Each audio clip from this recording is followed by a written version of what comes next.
Hello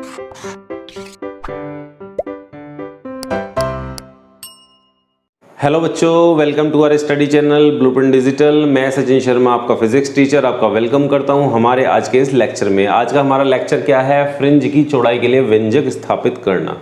ये chapter number 7 चल रहा है, यानी कि प्रकाश का व्यतिकरण, इंटरफेरेंस ऑफ लाइट। अध्याय 12 का पार्ट 2 हम पढ़ रहे हैं। तो बच्चों, हमने इस चैप्टर के अंदर लगभग 2 लेक्चर्स पहले दे चुके हैं। उसमें क्या समझाया गया उसको थोड़ा सा हम रिकॉल करेंगे। तो उसमें जो है इंटरफेरेंस यानी कि व्यतिकरण बताया गया कि व्यतिकरण एक्चुअली होता क्या है, किस प्रकार से व्यतिकरण होता है। और व्यतिकरण जब होता है तो तरंगों का अध्यारोपण क्या होता है, जो व्यतिकरण तरंगे होती हैं उनका किस प्रकार से अध्यारोपण होता है, जिसके कारण हमें व्यतिकरण प्रतिरूप प्राप्त होता है। साथ में हमने देखा कि जब व्यतिकरण 2 तरंगे करती हैं तो कुछ बिंदुओं पर तीव्रता कुछ हो जाती है उनकी, कुछ बिंदुओं पर तीव्रता कुछ हो जाती है, यानी कि अलग अलग तरह की तीव्रता हो जाती हैं। परंतु संपूर्ण जो क्षेत्र होता है जिसमें व्यतिकरण हुआ है उसकी तीव्रता यानी कि ऊर्जा वो नियत रहती है, यानी कि law of conservation of energy भी वहाँ पर लगता है। और इसके बाद हमने जो तीव्रता आई उनके लिए हमने अलग अलग सूत्र निकाले, यानी कि समपोषी व्यतिकरण होता है उसमें तो समपोषी व्यतिकरण के लिए अलग तीव्रता निकाली, विनाशी व्यतिकरण होता है तो विनाशी व्यतिकरण के लिए भी हमने अलग तीव्रता निकाली। और किन परिस्थितियों में वहाँ पर जो है विनाशी व्यतिकरण होगा या समपोषी व्यतिकरण होगा 2 तरंगों में, वो हमने वहाँ पर आपको सिखाया किस प्रकार से होगा, कैसे होता है, क्या स्थितियां होंगी जिन पर क्वेश्चंस एग्जाम में आ जाते हैं, वो सारी चीज़ें हमने आपको वहाँ सिखाई। इसके बाद हमने यंग का द्विक रेखा छिद्र प्रयोग देखा। उस द्विक रेखा छिद्र प्रयोग को हाइगेंस के सिद्धांत के आधार पर किस प्रकार से समझाया जा सकता है वो हमने आपको वहाँ पर बताया। तो ये वीडियोस बहुत खास हैं इस चैप्टर के लिए। तो ये चैप्टर को आपको यदि ढंग से समझना है, अच्छी प्रकार से समझना है, तो आपको वहाँ जाकर उन वीडियोस को, या वहाँ का मतलब हमारे ब्लूप्रिंट डिजिटल की प्लेलिस्ट में जाकर आपको ये वीडियोस वहाँ लेक्चर्स वहाँ देखने होंगे और ढंग से उनको जो है समझना होगा। तो आइए बात करते हैं आज के लेक्चर पे। आज का लेक्चर है फ्रिंज की चौड़ाई के लिए व्यंजक। फ्रिंज हमने उन वीडियोस में बताया हुआ है कि फ्रिंज कैसे बनती हैं, किस प्रकार से व्यतिकरण फ्रिंजें बनती हैं, व्यतिकरण प्रतिरूप बनता है।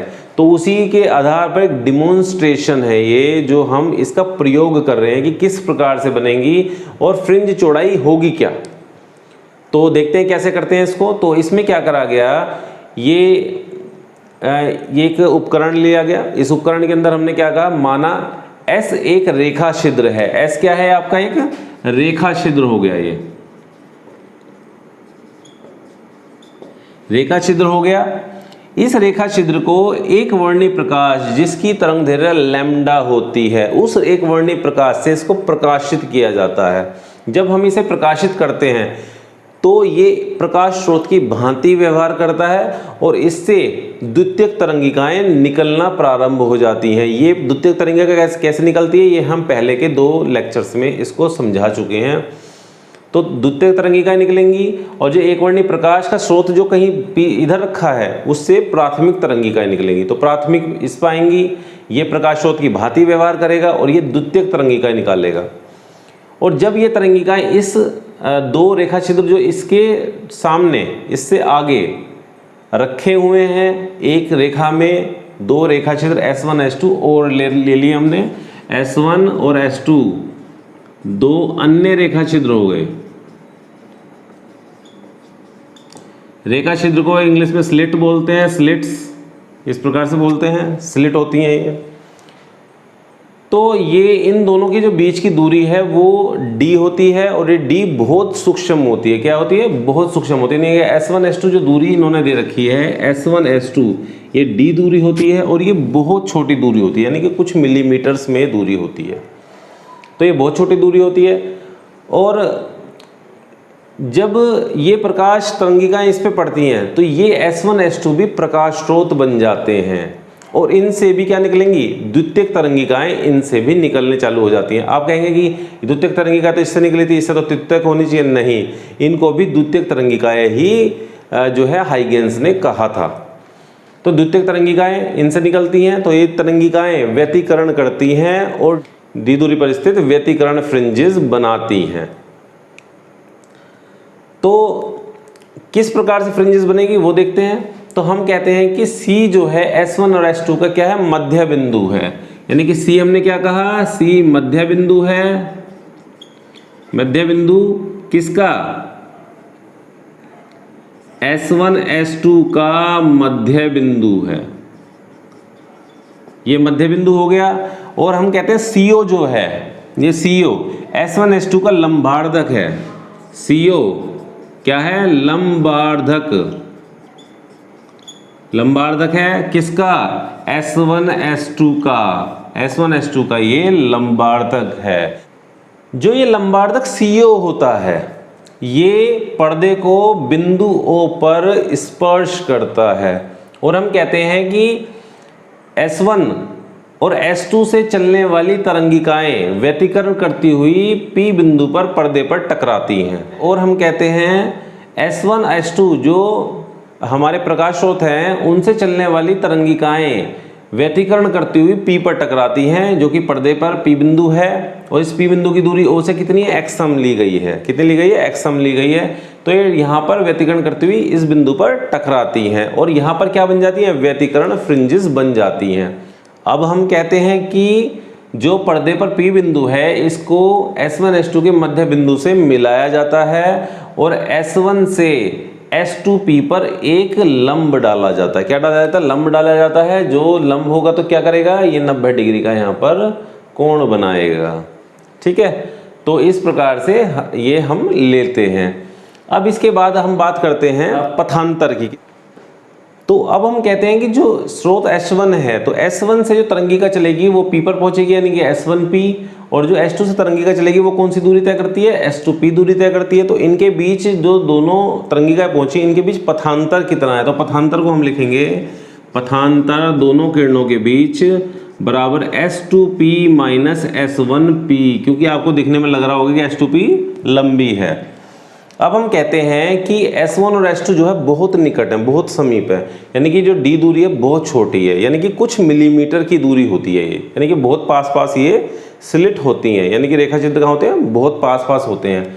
तो जब ये दूरी कम होती है तब उस स्थिति में और पर्दा जो होता है, जब ये दूरी कम होती है और ये जो पर्दा होता है ये लगभग 1 मीटर की दूरी पर होता है। तो कितनी दूरी पर होता है, लगभग 1 मीटर की दूरी पर ये पर्दा होता है।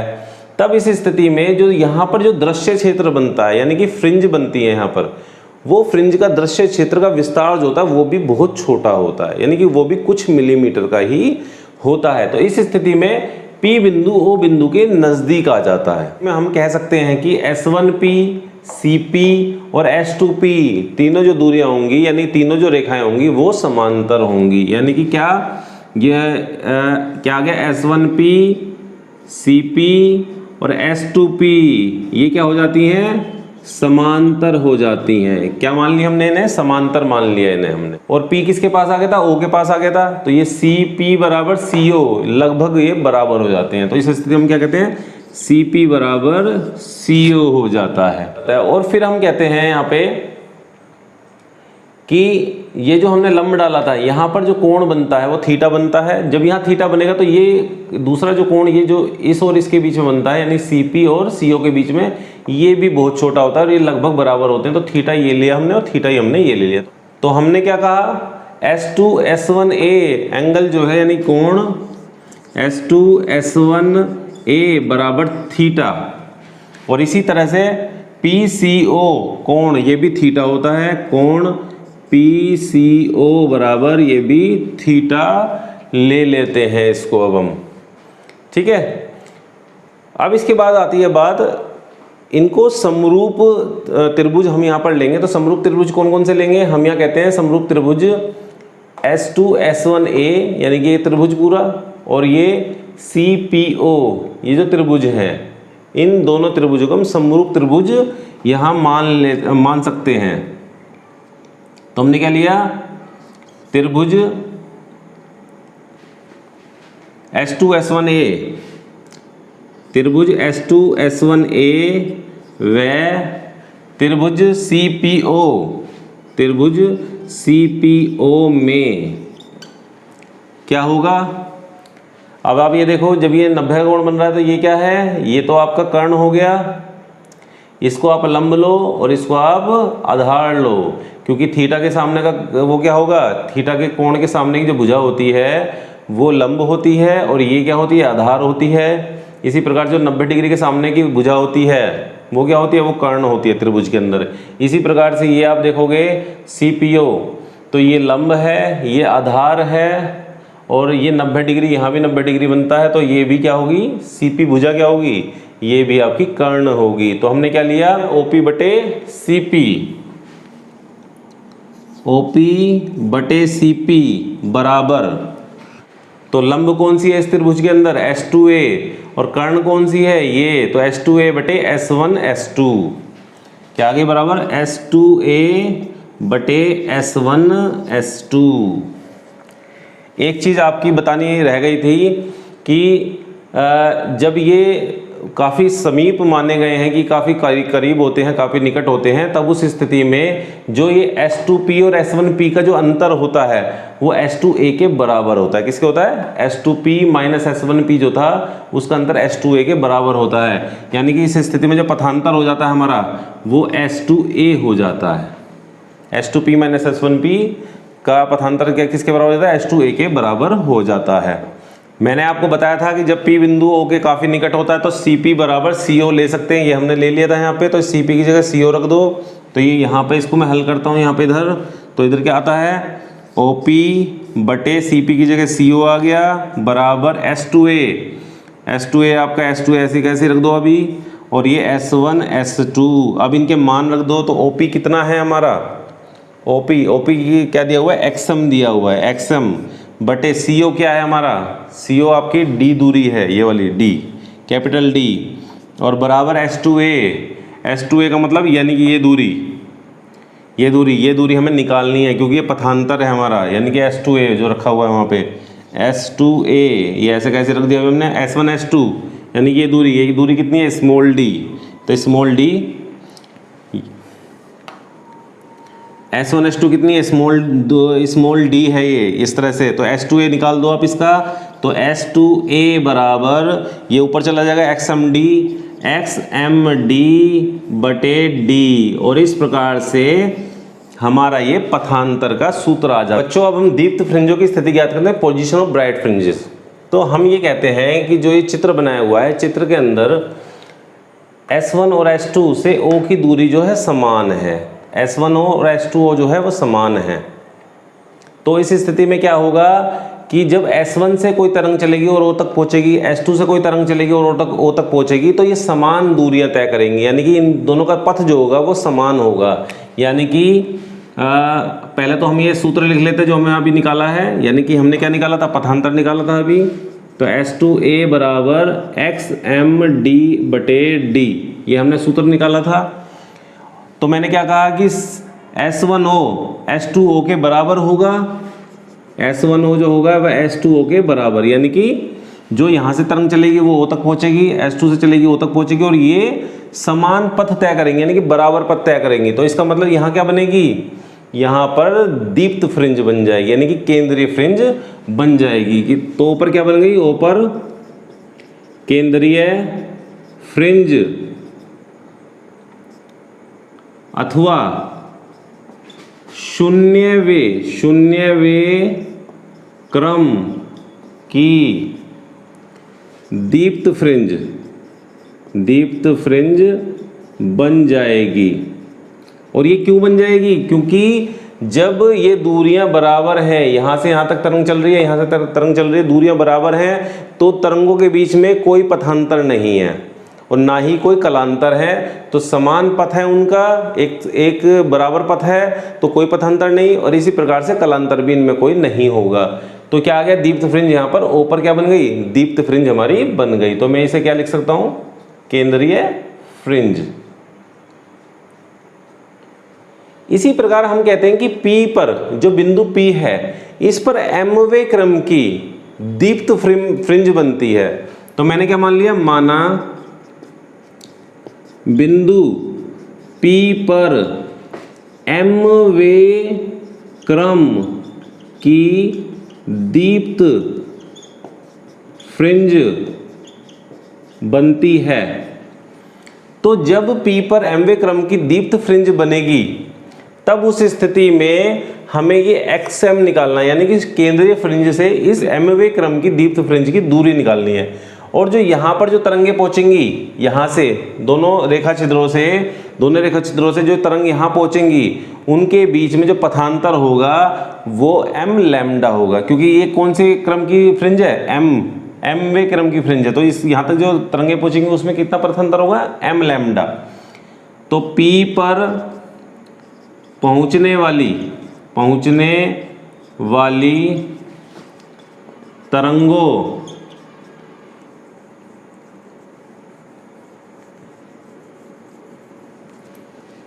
P पर पहुँचने वाली तरंगों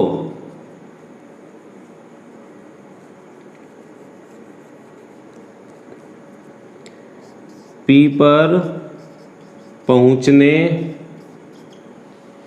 वाली तरंगों में पथांतर बराबर m लैम्डा। और हमने जो H2A निकाला था ये भी तो पथांतर ही था, तो H2A बराबर ये m लैम्डा के बराबर हो जाएगा। तो H2A बराबर xmd/d बराबर m लैम्डा के ये बराबर हो जाएगा। और इसको अब छुपा लो और इसमें हल कर दो, xm निकाल लो। क्या निकाल लिया मैंने, xm निकाल लिया। तो xm बराबर d ऊपर चला जाएगा m लैम्डा d/d। और इस प्रकार से हमें mवें फ्रिंज की केंद्रीय फ्रिंज से यानी कि O से दूरी मिल गई, xm मिल गई, यानी कि दूरी। अब यहाँ पर यदि मैं m बराबर 0, 1, 2, 3 और इस प्रकार से रख दूँ तो मुझे कौन कौन सी फ्रिंज मिल जाएंगी। जब मैं 0 रखूँगा तो मुझे 0वें क्रम की फ्रिंज मिल जाएगी, यानी कि केंद्रीय फ्रिंज। m रखते हो 0 तो ये xm कितना हो जाएगा, 0 हो जाएगा। जब m बराबर 1 रख दोगे तो लैम्डा अपॉन d आ जाएगा। जब लैम्डा m बराबर 2 रख दोगे तो 2 लैम्डा d अपॉन d आ जाएगा।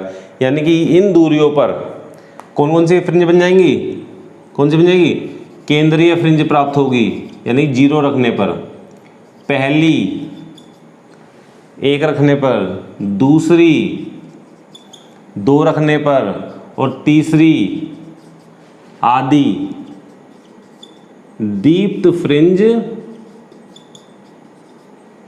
फ्रिंज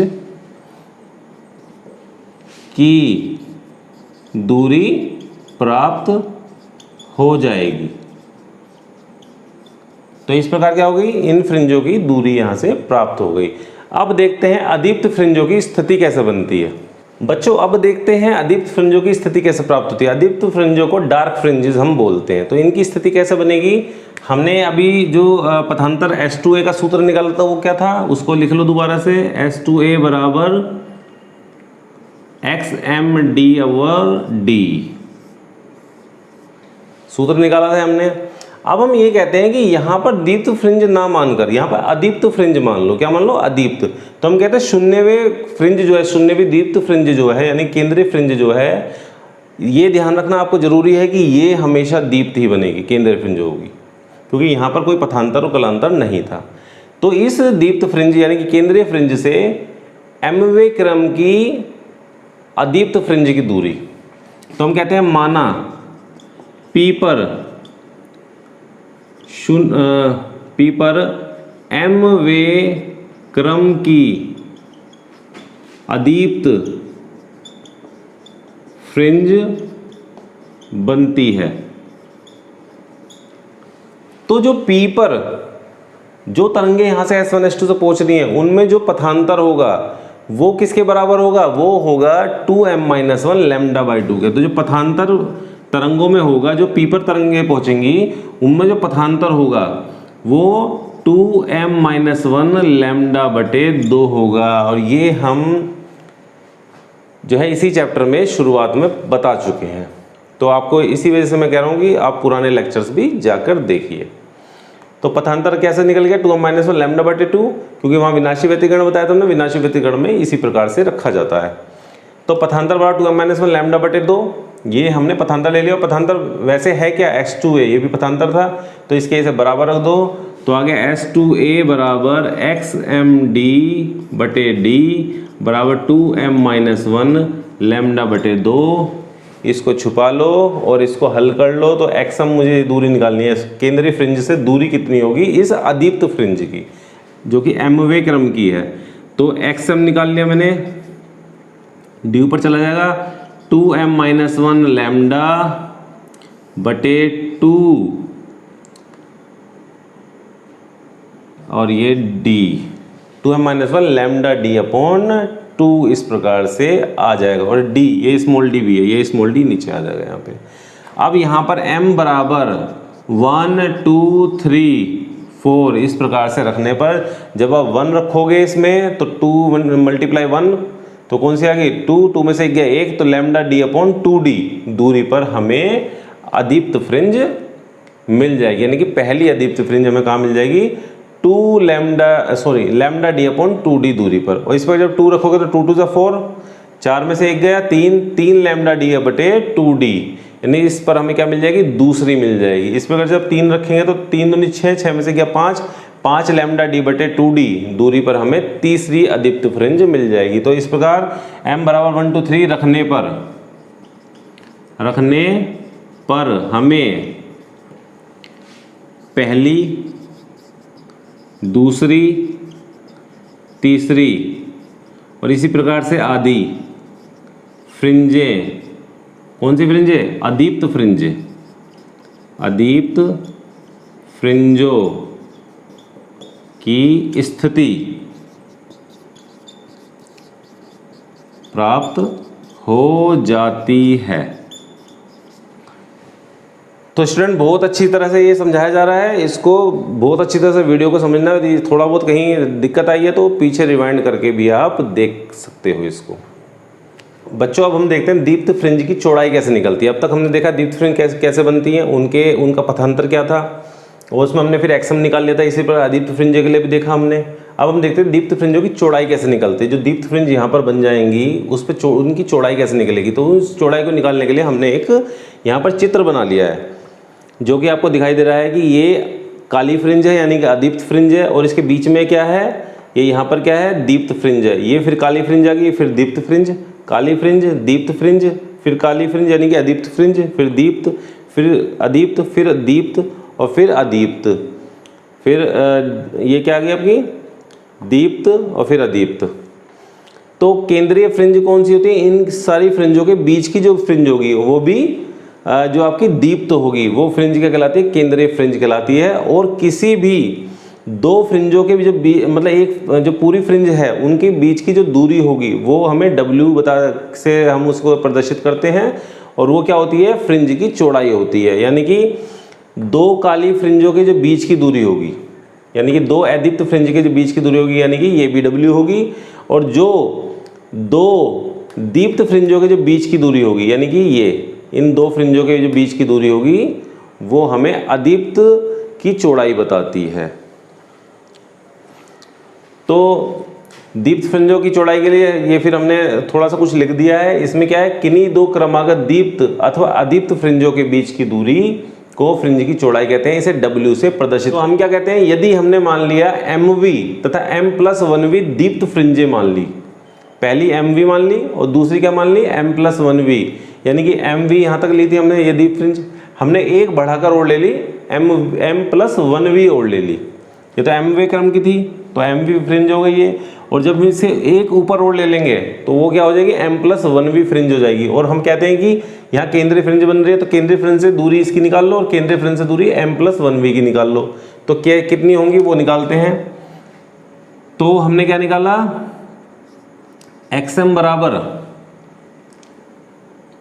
कितना आया था वो हमारा MD लैम्डा बटे D, इस प्रकार से MV फ्रिंज की दूरी आई थी। और इसी प्रकार से जब हम M+1V निकालेंगे तो M+1D लैम्डा बटे D, ये M+1V फ्रिंज की दूरी कहाँ से, केंद्रीय फ्रिंज O से।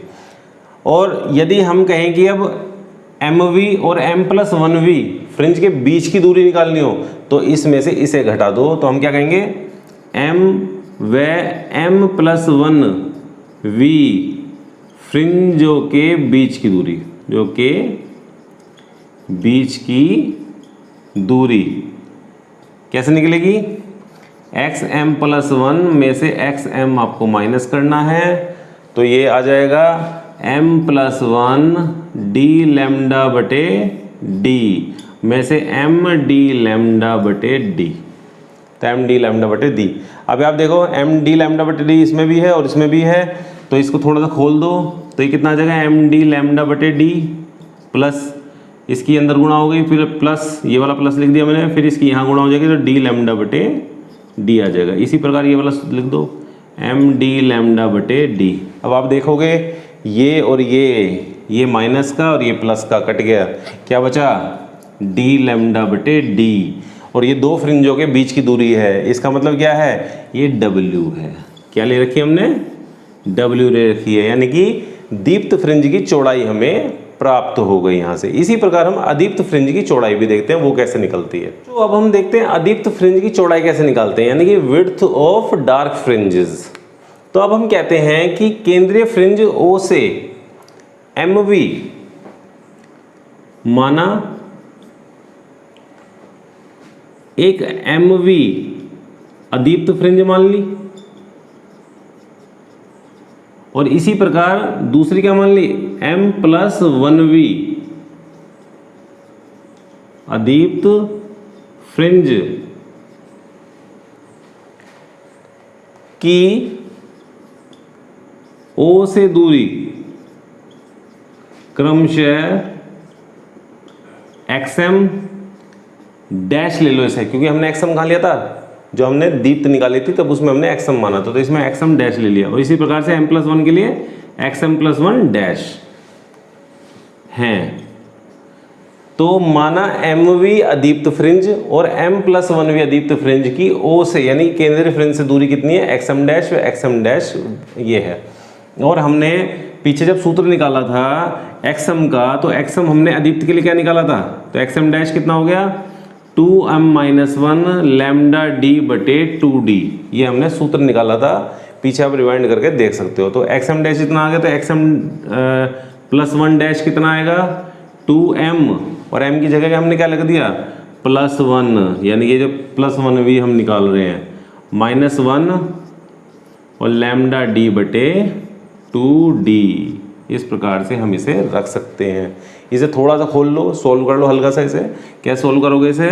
तो इसे सोल्व कर लो इस तरह से कि लैम्डा d बटे 2d को अंदर ले जाओ, तो ये 2m हो गया, 2m लैम्डा d बटे 2d, यहाँ गुणा हो गई, ये 2 एकम 2 प्लस के 2 लैम्डा d बटे 2d और माइनस लैम्डा d बटे 2d। ठीक है, इस प्रकार से आ गया। तो जब आप इसको गुणा, इसमें से 2 लैम्डा d बटे 2d है ये, और 2 लैम्डा d बटे 2d है, तो इसमें से जब इसे माइनस करोगे तो कितना आ जाएगा? ये तो ऐसे ही आ जाएगा 2 लैम्डा d बटे, और ये भी देखो 2 से ये 2 गया, कितना बचा? m लैम्डा d बटे d, और ये 2 लैम्डा d बटे 2d है और ये लैम्डा d बटे 2d है, तो कितने बचेंगे? एक बचेगा, लैम्डा d बटे 2d बचेगा केवल इन दोनों में से। अब xm+1 डैश में से इसे माइनस कर दो, इन दोनों के बीच की दूरी निकाल लेंगे, यानी कि चौड़ाई के लिए हम w निकालेंगे। w बराबर xm+1 dash minus xm dash, रख दो यहाँ पे। ये कितना है? m लैम्डा d बटे d प्लस लैम्डा d बटे 2d, और इसमें से हमने इसे माइनस कर दिया, माइनस ये 2m-1 लैम्डा d बटे 2d, इसे खोल दो तो कितना आ जाएगा? ये m लैम्डा d बटे d प्लस लैम्डा d बटे 2d, माइनस इसे खोलोगे तो ये आ जाएगा 2m लैम्डा d बटे 2d, और ये माइनस माइनस प्लस आ जाएगा लैम्डा d बटे 2d। अब आप एक चीज़ देखो, 2 से 2 कट गया, ये बचा m लैम्डा d बटे d, m लैम्डा d बटे d, ये प्लस का और ये माइनस का, ये कट गया आपस में। क्या बचा, लैम्डा डी बटे 2d और लैम्डा डी बटे 2d। और जब लैम्डा डी बटे 2d 2 बार जुड़ता है तो ये 2 बार ही आ जाएगा, 2 लैम्डा डी बटे 2d, और 2 से 2 कट गया, क्या बचा, लैम्डा डी बटे d बच गया। तो इस प्रकार W कितना निकल गया हमारा, ये W कितना निकल गया, तो W निकल गया, मैं यहाँ लिख देता हूँ लैम्डा डी बटे डी। और यही चौड़ाई हमें दीप्त फ्रिंजों की भी मिली थी। ये तो अदीप्त फ्रिंज है, वो दीप्त फ्रिंजों की भी चौड़ाई हमें यही मिली थी। इसका मतलब क्या है कि चाहे जो है कोई से भी क्रम की दीप्त फ्रिंज हो चाहे वो अदीप्त फ्रिंज हो, उनकी चौड़ाइयाँ समान होती हैं। यानी कि काली फ्रिंज है चाहे वो चमकीली फ्रिंज है, उनकी चौड़ाइयाँ सबकी समान होती है। और उसमें आप देख रहे हो उसमें कहीं भी एम नहीं आ रहा, इसमें कहीं भी एम नहीं आया। यदि ये इसके क्रम पर निर्भर ही नहीं करता कि कौन से क्रम पर फ्रिंज रखी हुई है, कौन से क्रम पर फ्रिंज बनी है, चौड़ाइयाँ सबकी उस एम से स्वतंत्र हैं और चौड़ाई सबकी बराबर होती हैं। बच्चों अब हम देखते हैं दीप्त अथवा अदीप्त फ्रिंजों की कोणीय चौड़ाई। तो कोणीय चौड़ाई होती क्या है, अभी तक हमने क्या देखा है, फ्रिंजों की केवल चौड़ाई देखी। तो कोणीय चौड़ाई क्या होती है, कोणीय चौड़ाई आप इस तरह से देख सकते हो कि यहाँ पे जो ये किरण इस तरह से जाती है, यहाँ पे इस तरह से जो हमने रेखा खींची हुई है, ये कोण थीटा बनाती है यहाँ पे। तो फ्रिंज जो है उसकी एक कोणीय चौड़ाई भी इस थीटा के पदों में निकाली जाती है। तो वो कैसे निकालते हैं हम कहते हैं कि ये कोण क्या बना रहा है, यहाँ पे थीटा कोण बन रहा है जो इन दोनों के बीच में बिंदु है, इन दोनों रेखा छिद्रों के बीच में बिंदु है। इसका पी के साथ क्या कोण बन रहा है, थीटा कोण बन रहा है। तो हम इस त्रिभुज को यदि ले लें CPO त्रिभुज, तो tan थीटा हम निकालेंगे। तो tan थीटा कितना था, लंब बटे आधार। तो यानी कि हमने क्या निकाला, tan थीटा बराबर लंब कितना है, ये OP यानी कि XM, और आधार कितना है, आधार को हम लेते हैं CO यानी कि ये कितना था, D था। तो D आपने रख दिया। अब हम कहते हैं कि XM, ये जो XM वाली फ्रिंज है चाहे वो दीप्त भी हो सकती है अदीप्त भी हो सकती है, तो इसकी जो कोणीय चौड़ाई है वो थीटा M हो गई। और इसी प्रकार से जब हम क्या ले लेते हैं, tan थीटा M प्लस 1, हमने कहा कि एक फ्रिंज इस XM वाली से भी ऊपर बनी हुई है, यानी कि M प्लस 1 वाली फ्रिंज है, उसकी कोणीय जो है चौड़ाई कितनी है tan थीटा के पदों में, तो वो है XM प्लस 1 अपॉन D। इस प्रकार से हम उसको लिख सकते हैं। अब जो XM क्या होता है, हमने क्या निकाला था XM, M D लैम्डा बटे D ये निकाला था, और बटे में क्या है, ये D और है, ठीक है। तो इस D से ये D कट गया, क्या बचा, M लैम्डा बटे D बचा। इसी प्रकार से जब हम यहाँ निकालेंगे तो इसमें भी क्या निकालेंगे, तो यहाँ M की जगह ये यहाँ क्या जाएगा, M प्लस 1 D लैम्डा बटे D, ये वाला D, और बटे में फिर D आ जाएगा। यानी कि M की जगह बस M प्लस 1 रखा है, और ये दीप्त फ्रिंजों के लिए फिलहाल हम निकाल रहे हैं, और ये सभी के लिए होगी। तो कितना आ गया ये, इसको हल करो। तो इसको अगले हल हम यहाँ करते हैं, तो ये D से D कट गया, क्या बचा, M प्लस 1 लैम्डा बटे D, ये हम पे ये आ गया। हम कहते हैं कि जो यहाँ पर विवर्तन प्रतिरूप बनता है ये बहुत छोटा बनता है। तो जब ये बहुत छोटा बनेगा तो tan थीटा m को हम केवल थीटा m ले लेंगे। क्या ले लेंगे, केवल थीटा m। इसी प्रकार tan थीटा m प्लस 1 को हम क्या ले लेंगे, केवल थीटा m प्लस 1।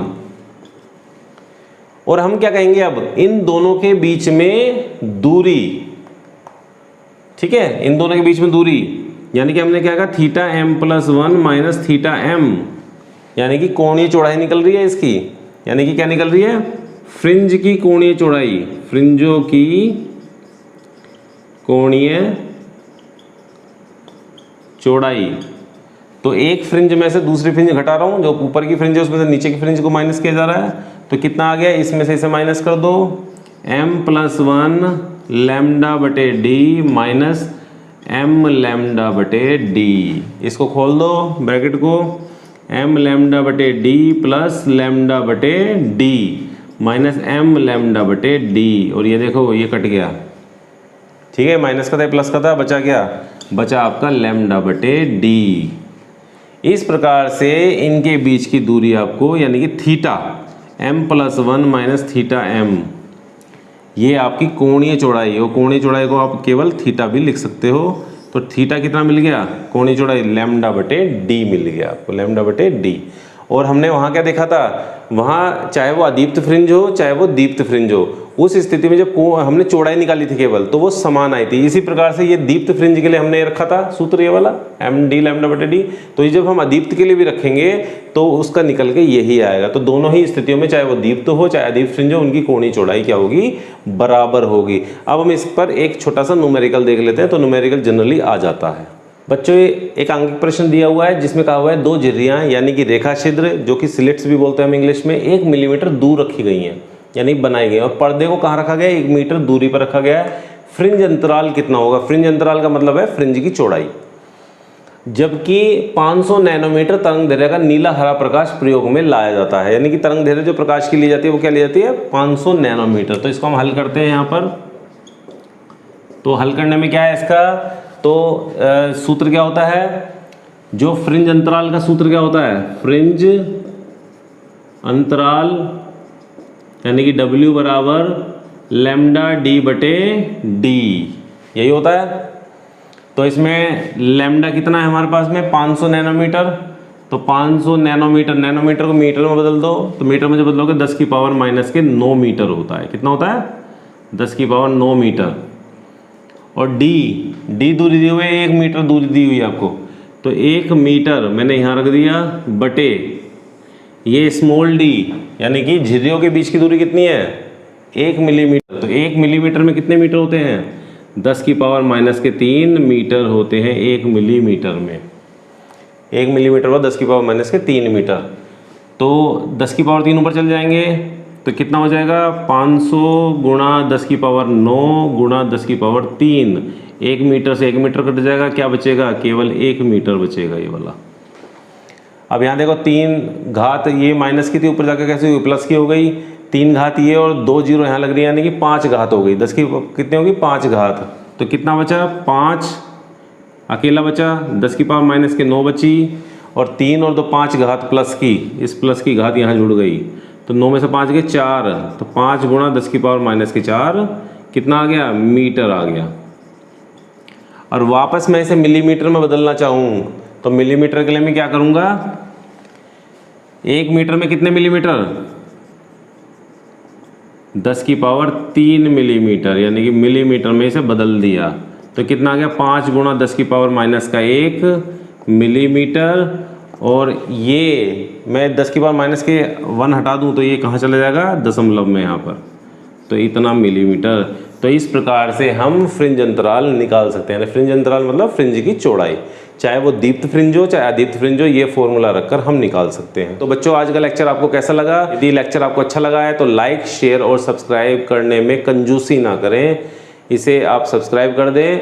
और सब्सक्राइब के साथ में बेल बटन को दबाना ज़रूर याद रखें, क्योंकि बेल बटन के दबाने से ही आप पर रेगुलर नोटिफिकेशंस हमारे पहुंच पाते हैं।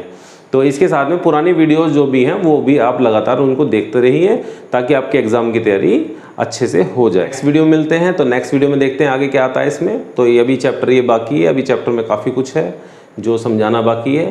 थोड़ा सा हिंट दे देता हूँ उसका, कि ऐसा होगा कि जो स्लिट मैंने अभी बताई थी आपको, झिर्रियाँ जो बताई थी, यानी कि रेखा छिद्र जो बताए थे, तो रेखा छिद्र के आगे क्या रख देते हैं, कोई हम ग्लास रख देते हैं। ग्लास का मतलब कोई कांच का टुकड़ा, या फिर अभ्रक की कोई शीट रख देते हैं। तो इस प्रकार से जब हम कोई माध्यम उसके आगे रख देते हैं तब कैसी फ्रिंज बनेगी और उस स्थिति में फ्रिंज चौड़ाई क्या होगी, वो हम वहाँ पर निकालेंगे।